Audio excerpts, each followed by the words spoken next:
जय श्री कृष्ण। देखिए, तुला राशि और तुला लग्न के लिए कैसा जाने वाला है ये 6 से 12 अक्टूबर का वीक बड़ा इंपॉर्टेंट टाइम है। राहु केतु के साथ में शुक्र बैठे हुए हैं जो आपको स्ट्रेंथ दे रहे हैं। आपका अष्टमेश भी शुक्र है जो आपको एसेट क्रिएट करा रहा है। गुरु जो हैं ये 3rd हाउस के ऊपर हैं जो आपके एफर्ट्स को बता रहे हैं।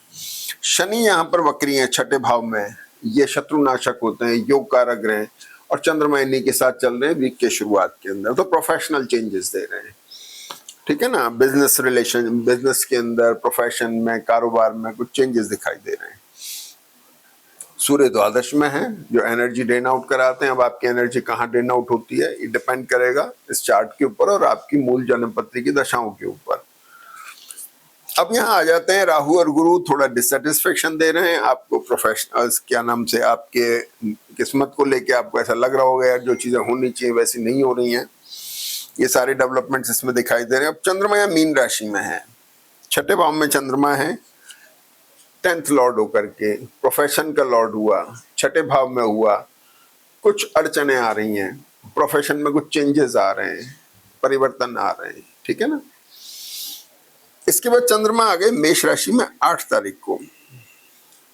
8 तारीख को चंद्रमा मेष राशि में आ गए। जैसे ही चंद्रमा मेष राशि में आए, जो मंगल 7th हाउस पे दृष्ट है जो मैरिटल और बिजनेस रिलेशनशिप का कारक है, और 2nd लॉर्ड हुआ धन का कारक है।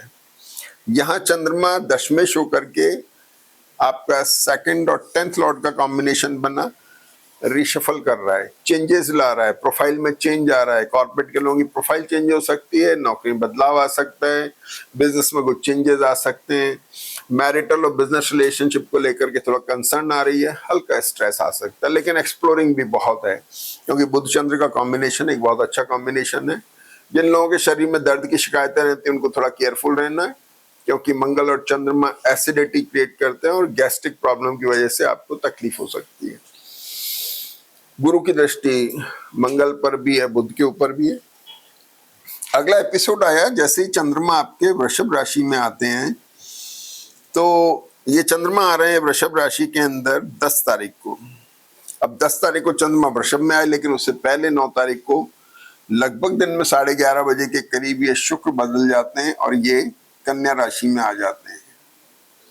और जैसे ही शुक्र कन्या राशि में आते हैं, आपकी लग्न का स्वामी नीच राशि में चला जाता है।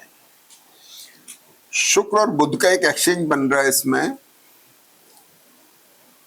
शुक्र बुध का एक एक्सचेंज बन रहा है और शुक्र बुध का एक्सचेंज, जबकि शुक्र नीच राशि में है, बुध के साथ में, नक्षत्र भी इनके कमजोर हैं, मंगल साथ में है, तो ये बड़ा ग्लैमरस कॉम्बिनेशन, लेकिन नक्षत्रों की वजह से cough, cold, tooth problem, viral fever, ये इन्फेक्शन आपको दे सकते हैं। यहां देखेंगे तो सूर्य इफेक्टेड हो गए, बुध इफेक्टेड हो गए, बुध आपके भाग्येश हो गए, द्वादशेश हो गए। अब हुआ ये कि षष्ठेश गुरु राहु से दृष्ट होकर भाग्य में बैठे हैं वर्गोत्तम के, यहाँ गुरु वर्गोत्तम में। इसलिए सबसे ज्यादा खास बात क्या है, लाइबिलिटी से बचना है अपने को। अब लाइबिलिटी से कैसे बचेंगे, शुक्र और बुध जो हैं ये खर्च करवा रहे हैं लग्जरी चीजों में। बिजनेस के अंदर शेयर मार्केट लग्जरीज में आता है, ध्यान रखना है थोड़ा सा, गलत बाइंग ना हो जाए, गलत सेलिंग ना हो जाए, नहीं तो आपको भारी नुकसान या लाइबिलिटी क्रिएट हो सकती है। केयरफुल रहने की जरूरत है। हेल्थ का ध्यान रखें क्योंकि ग्रहों के असर फिजिकल, मेंटल, फाइनेंशियल 3 तरह से आते हैं, किसी भी तरफ जा सकता है, डिपेंड करेगा आपकी ओरिजिनल हाउस को, आपकी दशाओं के ऊपर। तो मोटी बात यह है कि शुक्र बुध का कॉम्बिनेशन आपके एनर्जी ड्रेन आउट कर रहा है, फाइनेंशियल भी हो सकती है, मेंटल और फिजिकल भी हो सकती है। सप्तमेश जो है मंगल, वो इस कॉम्बिनेशन के अंदर आ रहा है। मैरिटल और बिजनेस रिलेशनशिप के अपने रिलेशंस को थोड़ा संभालने की कोशिश करनी है, वहां थोड़े डिस्टर्बेंसेस आ सकते हैं। सूर्य जो द्वादश में इस कॉम्बिनेशन के बीच में आ रहे हैं, रिकॉग्निशन भी देते हैं तो बदनामी भी देते हैं, दोनों चीजें, केयरफुल रहने की जरूरत है। खासतौर पे पैसे का निष्कासन, किसी चीज की खरीद बेच, विशेष ध्यान रखना है। अब चंद्रमा भी यहाँ पर वृषभ राशि में, शुक्र नीच नमाश में चले गए तो चंद्रमा हो गए कमजोर अष्टम भाव में। अब ये फिजिकल पार्ट पे थोड़ा लीवर की परेशानी दे सकते हैं, प्रोफेशनल प्रोफाइल में चेंज ला सकते हैं, चाहे बिजनेस हो चाहे नौकरी हो, वर्कलोड आ सकता है, लेकिन फिर भी मंगल शनि से दृष्ट होकर स्ट्रांग है, ठीक है।